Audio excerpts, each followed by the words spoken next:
Pero cuando hay un imam delante de uno, debe uno de recitar después de él. Sí, dijo el profeta sallallahu alaihi wasallam: la salata illa bi fatihatil kitab. No es válida la oración de quien no recita surat al-Fatiha, ¿no es cierto? Sin embargo, cuando uno está haciendo eso es cuando uno hace una oración individual. Uno sí o sí tiene que recitar surat al-Fatiha. Ahora, ¿qué pasa cuando uno está haciendo la oración detrás del imam? La oración del imam es válida para uno. Eso no significa que uno tenga que mantenerse en silencio. Uno también tiene que decir surat al-Fatiha y también tiene que decir todas las otras partes de la oración. Solamente que en las rakas que el imam hace la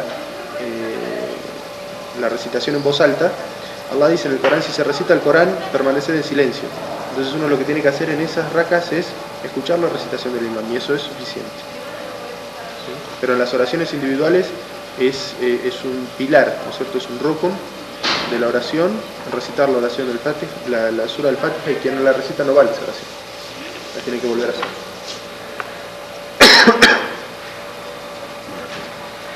Por ejemplo, aquí ahorita, ¿hasta cuánto tiempo se nos considera viajeros? Bueno, el tema del viaje también es un tema donde hay mucha divergencia de opinión, porque el profeta sallallahu alaihi wasallam no estipuló un tiempo, sino que en la ley coránica dice: وَإِذَا ضَرَبْتُمْ فِي الْأَرْضِ, dice, y si viajáis por la tierra, ¿no es cierto?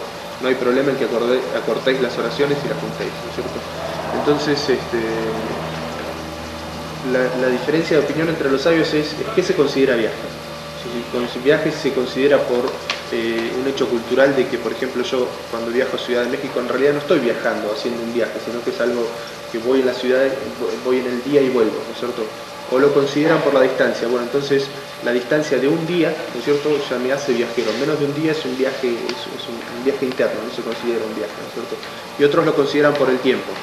Si viajo más de un día, entonces ya es un viaje. Si viajo menos de un día, no es un viaje. Entonces, en realidad, lo que nosotros tenemos que considerar es la palabra que Allah dijo en el Corán: si viajáis por la tierra, ¿no es cierto? Le hizo una palabra general. Entonces, cualquier cosa que uno considere viaje, ¿no es cierto?, que esté viajando y no esté dentro de la misma ciudad de la que uno esté viviendo, entonces uno está viajero. Y Allah no estipuló un tiempo. El profeta sallallahu alaihi wasallam permaneció en la Meca cuando hizo la peregrinación 17 días. Y los 17 días hizo la oración acortada. ¿Cierto? Entonces no es que se considere pero, uno o dos días. Si tú rezas detrás del imán y tú eres viajero, ¿puedes acortar tu oración? No. Si uno reza detrás del imán, tiene que completar la oración del imán.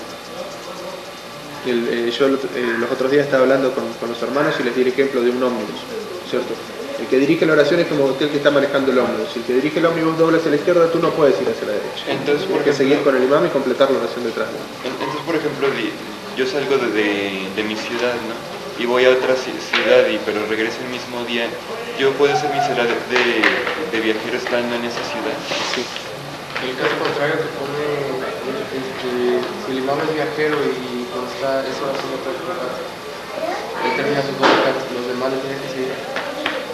Eso lo queda claro en la sunna del profeta sallallahu alaihi wasallam durante el hajj de despedida, como dijimos. El profeta estuvo 17 días en la Meca y estos 17 días, todos los días, acortó.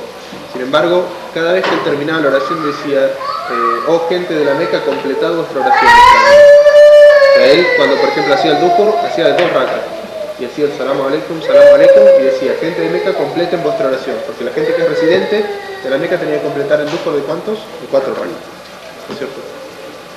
Una vez un hermano nos platicó sobre las salutaciones, ¿no? Sobre decir Salamu alaikum wa rahmatullah, y nos dijo que había 4 formas de hacer las salutaciones, pero hay más explicación en ese. Es todo de la sunna. El profeta sallallahu alaihi wasallam hizo la oración durante más de 20 años. Entonces nos mostró todas las formas que son posibles de hacer la oración. Puede decir solamente Salamu alaikum wa rahmatullah, Salamu alaikum wa rahmatullah wa barakatuh, para un lado o para ambos. Todo eso es parte de la sunna. Regresando al tema que dijiste que les dijo que completaran su salat. Cuando la gente de Meca completaba el salat, ¿de ellos salió un imán o cada quien ha completado individualmente? Eso se completa individualmente.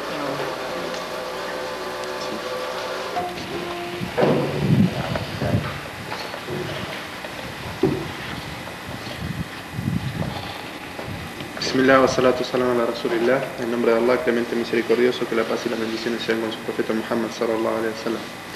Estábamos hablando sobre los distintos fases legales que hay en el Islam. Dijimos que son de manera general dos: todo lo permitido o lícito y todo lo prohibido o ilícito. Y empezamos a hablar sobre los distintos subtemas que hay dentro de lo lícito. Entonces mencionamos lo que es obligatorio, fard o wajib, y mencionamos la diferencia que hay. Y mencionamos después lo que es mustahab o recomendado.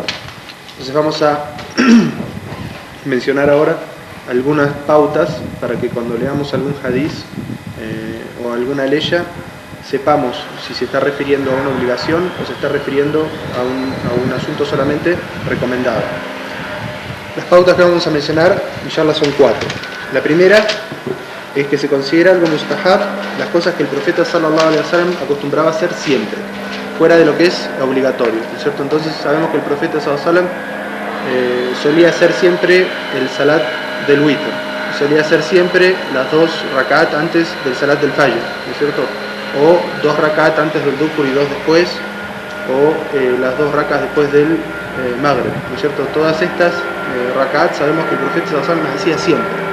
O por ejemplo cepillarse los dientes cuando uno está haciendo el udú. Todas estas acciones el profeta las hacía asiduamente, todos los días. Entonces nos damos cuenta a través de esto que es una recomendación extensible a todos los momentos, ¿no es cierto? Entonces es recomendable en todo momento para el musulmán hacer cualquiera de estas acciones. La segunda pauta son las cosas que el profeta sallallahu alaihi wasallam recomendó hacer, como por ejemplo que nos recomendó ayunar el día de Ashura, ¿no es cierto? Cosas que el profeta sallallahu alaihi wasallam de manera directa recomendaba hacer, ¿no es cierto? Dijo por ejemplo el profeta sallallahu alaihi wasallam: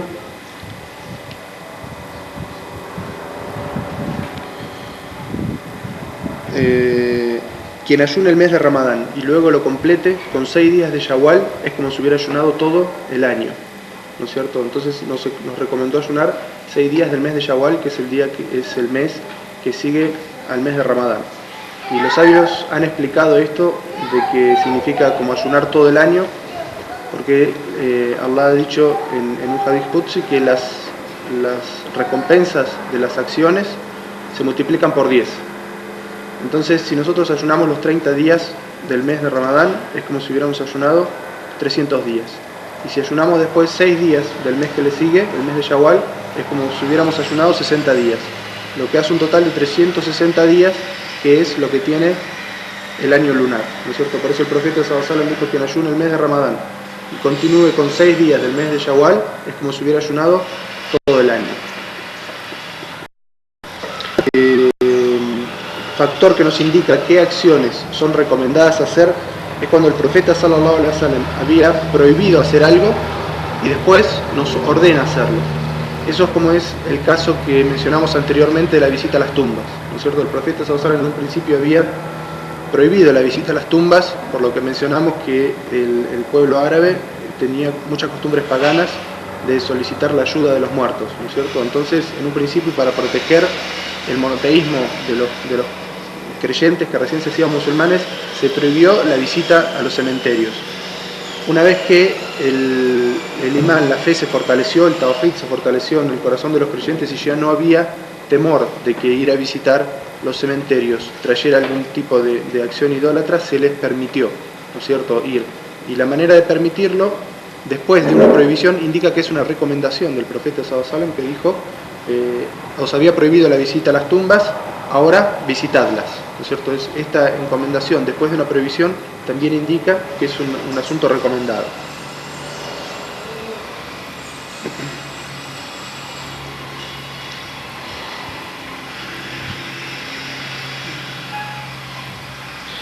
También